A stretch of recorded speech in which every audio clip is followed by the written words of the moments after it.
that not only contribute to the current readiness, but also provide us with a decisive advantage on any future battlefield. Against this backdrop, the Army's continuous transformation efforts to become a leaner, more lethal force are being tested. Such threats have been no more visible than what we have witnessed as a result of Operation Epic Fury. Our ability to intercept and defeat sophisticated missile threats has been tested by a proliferation of low-cost, one-way attack drones used to overwhelm air and missile defense systems.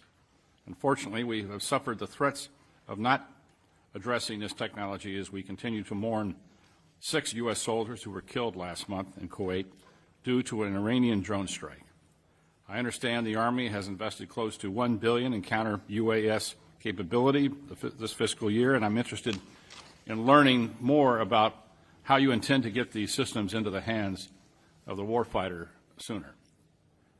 Recent conflicts in the Central Command Theater of Operations also underscored the need for low-cost mass munitions. While our most exquisite munitions have proven successful on the battlefield, we must also invest in capability that drive the cost curve down. In order to meet that challenge of an increasingly complex security environment, including future events that may unfold in the Indo-Pacific, we must obtain and sustain the ability to field affordable effectors at volume. The Army has also made significant bets in aviation to maintain relevance in a potential conflict in the Pacific. The biggest request includes over $2 billion to accelerate the fielding of the MV-75 in favor of legacy aircraft programs. I look forward to hearing how the Army plans to achieve this objective, both on time and on budget, to secure greater operational access in the Indo-Pacific theater. Lastly, the ability to rapidly procure and deliver cutting-edge technologies and capabilities depends on a manufacturing base that can scale and flex when called to. The subcommittee has made historic investments to reduce the fragility of our lower-tier suppliers and non-traditional manufacturers responsible for the production of critical components. That inevitable lethality on the battlefield, that will enable lethality on the battlefield.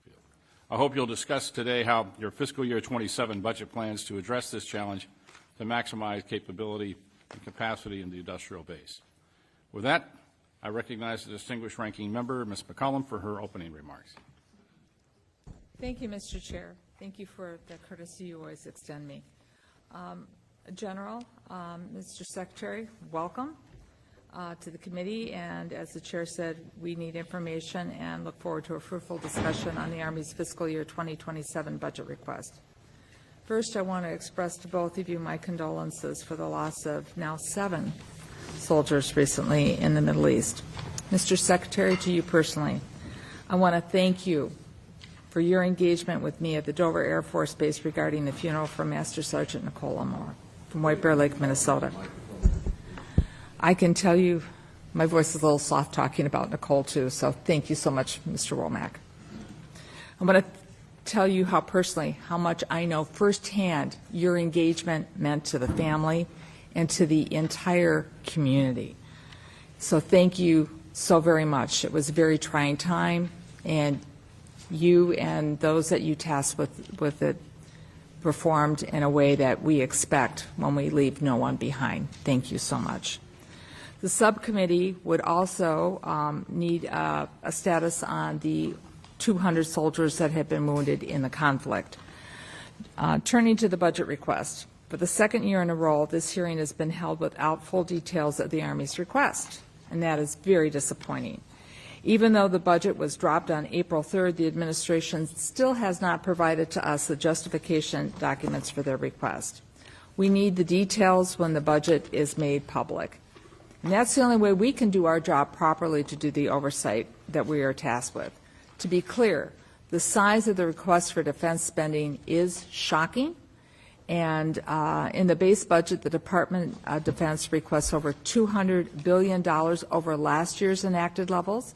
When combined with the mandatory funding for defense requests through the reconciliation bill, that's an increase of $400 billion. That's nearly a 44% increase in defense spending over the last year. In essence, we will see the department's request approach $1.6 trillion. This request does not, however, include the cost to cover the president's excursion, which is a war in Iran. Now the president also proposes to cut domestic investments to the non-defense budget by $73 billion, or by 10%.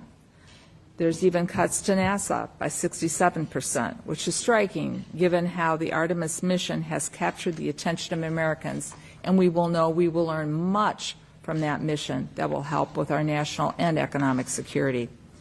We know that cuts to other appropriation bills will deeply impact our national security, particularly cuts to education, engineering, math, science, cyber, computer programming. They're all cut, and that all is affected to cuts in education.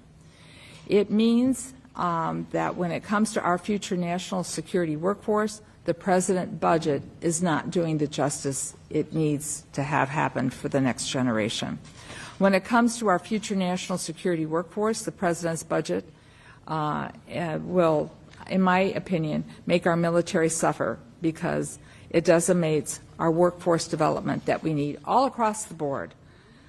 The previous cuts to the State Department of 30% also affect our mission, and I believe your capability to do your mission as successfully as possible. The previous Secretary of Defense for President Trump once warned us in this room that if we cut the State Department, we will be forced to buy more ammunition.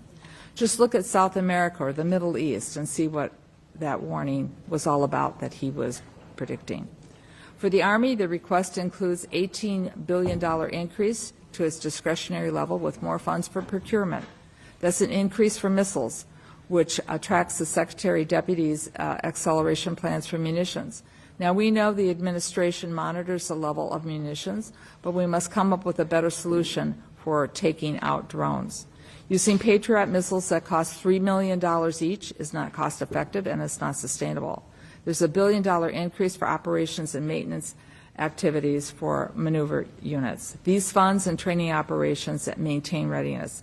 The committee must know that these funds are being used for mission and how they're being used. I say this because military personnel have been used in such ways over the past years that I do find concerning. For example, the National Guard continuing to pick up trash here in our nation's capital, or continuing to assist with the Southern Border Mission under the jurisdiction of the Department of Homeland Security. I don't see these missions as improving the readiness for our troops. I see them as degrading their readiness. The committee must understand what